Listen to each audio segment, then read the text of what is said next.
Netflix's Narcos may not be the first series on the Colombian drug lord Pablo Emilio Escobar Gaviria, but like anything Netflix does, it invited a fair bit of fame and controversy. The series was heavily based on American drug enforcement agents Steve Murphy and Javier Peña's accounts of Escobar. But that doesn't mean the producers revealed everything. Keep watching to find out 10 things Netflix never told you about Pablo Escobar. Let's begin.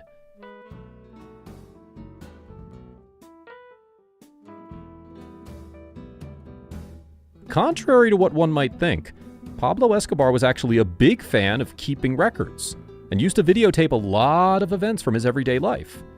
He was also more than willing to pay or kidnap reporters to get his story out to the masses. These video recordings played a big role in Netflix's success in bringing his character to life, and were even included in the show to add a layer of realism. What the show doesn't include, however, is Escobar's love of media. We don't see a single scene of Pablo recording things in Narcos. Instead, the Don is mostly seen sitting around brooding as he plans his next move.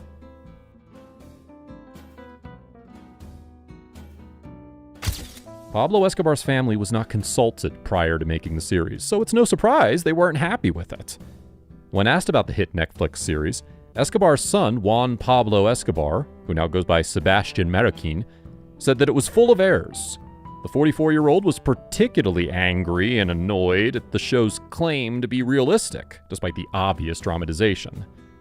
He said that the show created a culture where being a drug trafficker was cool, and didn't cover the moments of loneliness, fear, and anxiety they regularly had to go through. He also expressed that the show depicted him as much younger than he actually was, and he knew everything that was going on. Sebastian even offered to become an advisor for the show to provide first-hand insight into his father's life and the war to control the cocaine trade, but was turned down. Another family member who had a problem with the show was Pablo's brother, Roberto. Roberto was Escobar's gang accountant, a role that was played by a non-family member on the show.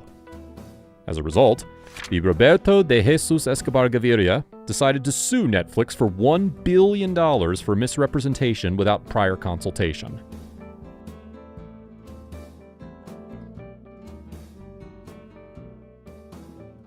While the show did portray Pablo as someone who wouldn't hesitate to take lives, the occasions where he's actually seen killing someone are surprisingly rare.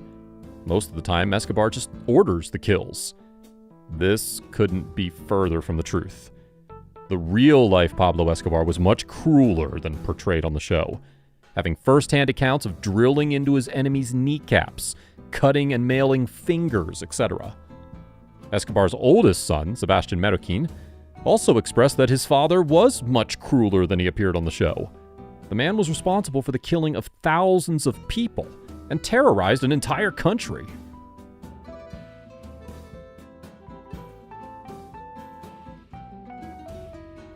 With 1,500 to 2,000 active members by mid-1985, the M19, or 19th of April movement, was the second largest guerrilla group in Colombia after the FARC. The movement was based on nationalism, with an aim to open up democracy in Colombia, and after its demobilization, became the political party M19 Democratic Alliance. But that's not how it was portrayed on the show. Instead, M19 was represented as a bunch of naive visionaries who knew next to nothing about guerrilla warfare. The show's Ivan Torres was another dramatic misrepresentation of Colombian guerrilla fighter and M19 co-founder Ivan Merino Espina. Also known as Ivan the Terrible, the man had experience fighting in Venezuela, escaping even after being tortured to the point of committing suicide.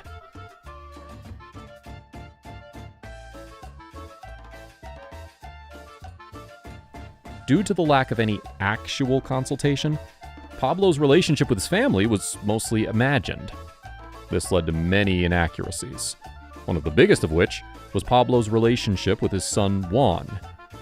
The now motivational speaker asserted that despite being a notorious drug kingpin, his father loved him very much. Even Peña wrote that Pablo was devoted to his children and had a sitting area outside his cell overlooking the playground where his son and daughter would play.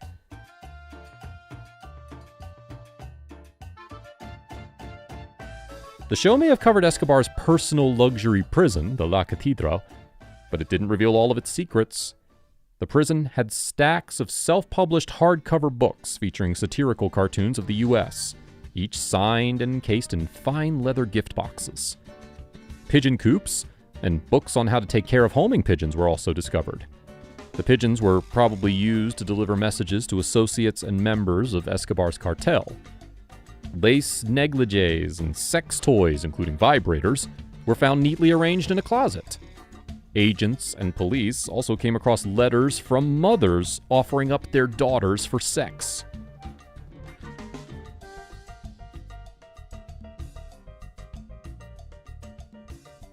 German Colombian drug lord and co-founder of the Medellin cartel, Carlos Enrique Leder Rivas was born to Guillermo Leder and Helena Rivas in 1949. The two partnered up to take advantage of the growing market for cocaine in the United States, revolutionizing the cocaine trade by transporting coke to the United States using a small stolen plane. Leder was a shrewd businessman and integral to Pablo becoming as wealthy as he did.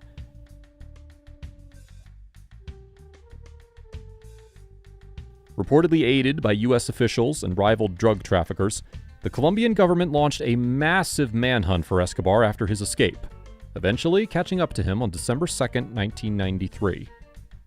And although Escobar and a bodyguard managed to get to the roof, they were both shot dead. Or that's the popular story depicted on the show. Other people suggest that Escobar took his own life once he was surrounded by the police. This is backed up by both Pablo's brother and son. And the Don's own words were that he would rather have a grave in Colombia than a jail cell in the U.S. That also supports this theory. It's also completely possible that Pablo made up his mind to kill himself long before he was surrounded by the forces. The drug lord talked to his son over the phone just 10 minutes before his death, despite knowing that doing so was a certain death sentence. The biggest piece of evidence, however, is the fact that when Pablo's body was examined, a gunshot wound was found in the right ear, the best way to kill oneself, according to Escobar.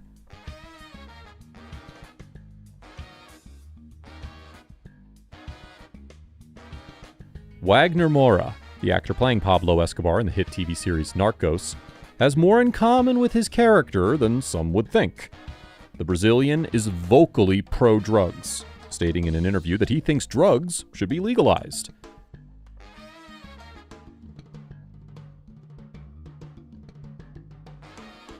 The 2015 Netflix series Narcos was originally intended to be a full-length feature film. But when the showmakers dug into Pablo Escobar's life, they realized a single movie won't be enough to do the King of Coke justice.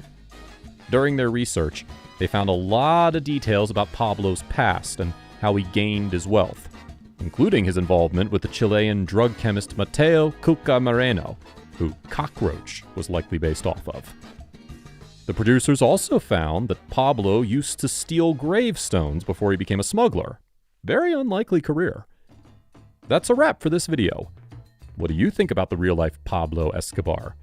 Let us know in the comments below. Make sure to give this video a thumbs up and subscribe to our channel for more videos like this. See you in the next one.